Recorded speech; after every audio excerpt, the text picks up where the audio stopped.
नमस्कार मित्रों, मैं हूं doctor Anand Utture, urology consultant, Raheja Fortis group of hospital and laser specialist doctor. आज हम बात करने जा रहे हैं ठंडियों के सीजन में, मतलब विंटर में होने वाली यूरोलॉजिकल प्रॉब्लम्स के बारे में।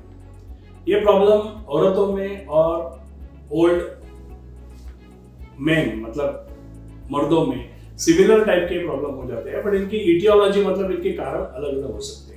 ये प्रॉब्लम होते हैं अर्जेंसी, फ्रीक्वेंसी, नॉक्चुरिया, मतलब घड़ी घड़ी पेशाब होना, रात को 2 या 3 बार पेशाब करने के लिए उठना, पेशाब के टॉयलेट तक पहुंचते तक थोड़ी सी पेशाब बाहर आना, पेशाब की धार कम हो जाना और पेशाब रुक रुक के आना।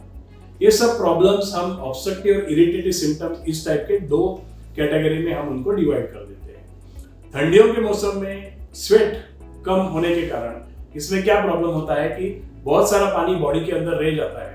जैसे हम पेशाब करने को शुरुआत कर देते हैं, ये पेशाब करते वक्त ठंडी के मौसम के कारण ये पेशाब की थैली बहुत जल्दी भर जाती है और घड़ी घड़ी पेशाब होने की शक्यता शुरुआत हो जाती है। औरतों में ये प्रॉब्लम होता है फीमेल यूरेथ्रल सिंड्रोम, मतलब यूरेथ्रल कैलिब्रेशन कम होने के कारण, जिसकी वजह है old age. Old age menopause होने के बाद 8 से 10 साल के बाद पेशाब की जो नली रहती है, जिसको हम यूरेथ्रा बोलते हैं, वो फाइब्रोस हो जाती है, जिसके कारण ये प्रेशर यूरिनरी ब्लैडर तो पेशाब के थैली के ऊपर आता है, जिसके कारण ये ब्लैडर बहुत स्ट्रांग हो जाता है। थोड़ी पेशाब आने पर ये पंप करने को शुरुआत करता है। जैसे ये पंप करने को शुरुआत करता है, ये अर्जेंसी, फ्रीक्वेंसी, नॉक्चुरिया इस टाइप के प्रॉब्लम आने को शुरुआत हो जाती है। मतलब मेन कारणवश ये होता है कि पेशाब की धार अच्छे से बाहर न आने के कारण और उसका रास्ता जो है वो छोटा होने के कारण ये तकलीफें हो जाती है। यही प्रॉब्लम मेल्स में होता है प्रोस्टेट ग्रंथियों के कारण।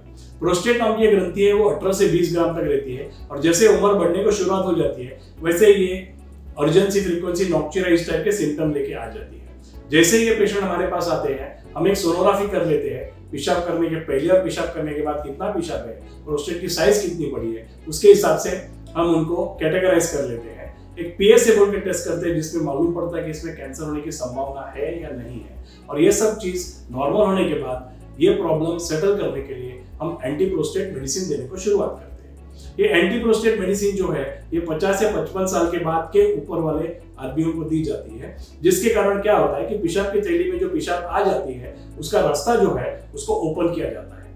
ये प्रॉब्लम पूरे 12 महीने में कंटिन्यू रह जाती है। बड़ी प्रॉब्लम जैसे ठंडियों के मौसम में, जिसको हम विंटर सीजन कहते हैं, उसमें ज्यादा से ज्यादा आ जाती है। तो जैसे भी ये विंटर सीजन चालू होने को जा रहा है, उसके पहले ही मतलब अक्टूबर, नवंबर या अर्ली दिसंबर महीनों में आपको एक सोनोग्राफी करनी चाहिए। और अगर ये प्रॉब्लम के साथ आपको अगर तकलीफ हो रही है तो उसके हिसाब से आपको जाके आपके यूरोलॉजिस्ट के साथ कंसल्ट करना चाहिए। यूरोलॉजिस्ट के कंसल्ट करने के ऊपर वो आपको इन्वेस्टिगेशन में सोनोग्राफी और यूरिन रूटीन माइक्रोस्कोपी टेस्ट बताते हैं, प्रोस्टेट का इवैल्यूएशन करते हैं और ट्रीटमेंट शुरू कर देते हैं। औरतों में जो प्रॉब्लम होता है उसकी वजह होती है यूरेथ्रा नैरो होना। इसकी ट्रीटमेंट है प्रिवेंशन। ये prevention HRT, hormone replacement therapy, इस टाइप से हम दे देते हैं। बट अगर HRT हम नहीं दे और ये अगर एस्टैब्लिश हो जाए तो इनका एक छोटी सी प्रोसीजर जिसको हम यूरेथ्रल डायलेटेशन बोलते हैं वो करने की जरूरत पड़ती है।